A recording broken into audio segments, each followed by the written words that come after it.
যোৱাকালি যেটো ঘটনা হল অজিত আলী চৌধুৰী জাকিৰ শিকদাৰ আদি কৰি বিধায়কসকলে এই মিয়াৰ আইডেন্টিটি সম্পৰ্কে যেটো মন্তব্য কৰিছে এইটো দুৰ্ভাগ্যজনক আৰু এওঁলোকে বিধানসভাৰ পবিত্ৰ মজিয়াৰ পৰা এইটো প্ৰমাণ কৰি দিছে যে আমি মিয়াৰ পক্ষত নাই, আমি মিয়াৰ শত্ৰু হয় এইটো কিন্তু স্পষ্ট কৰি পেলালে।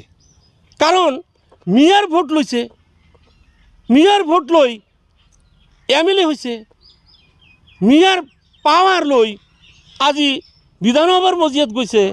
তো মিয়াৰ ভোট লৈ মিয়াৰ ক্ষমতাক তাত অপব্যৱহাৰ কৰাটো এই অধিকাৰ অজিত আলী চৌধুৰীক কোনে দিলে?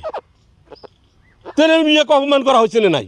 মিয়াই আমি হয়, অজিত আলী চৌধুরীও মিয়া হয়। কারণ অজিত আলী চৌধুরী নিজক হুদক তেওঁৰ পূৰ্বপুৰুষৰ তাৰ আগৰ বংশৰ তেওঁৰ মানুহখিনিৰ উপাধি কি আছিল? তো মই অজিত আলী চৌধুৰীৰ আৰু তেওঁৰ লেখীয়া বিধায়কসকলক মই আহ্বান কৰিছোঁ যে তোমালোকে কিন্তু মিয়াৰে ভোট লৈছা, মিয়াৰ ভোট লৈ মিয়াৰ লগত গাদ্দাৰী নকৰিবা, প্লিজ মিয়াৰ লগত গাদ্দাৰী নকৰিবা।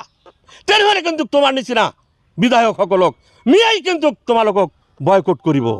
তাৰ কাৰণে অলপ সাৱধান হ'ব লাগে। সেইটো অজিত আলী চৌধুৰীক আপুনি সুধিব যে তোমাৰ যে তুমি চৌধুৰী উপাধি লগাইছা, এই উপাধি ক'ত পালা? তোমাৰ দেউতা আছিল কাশেম বেপাৰী, মানিলোঁ মই, তাৰ আগত কি আছিল?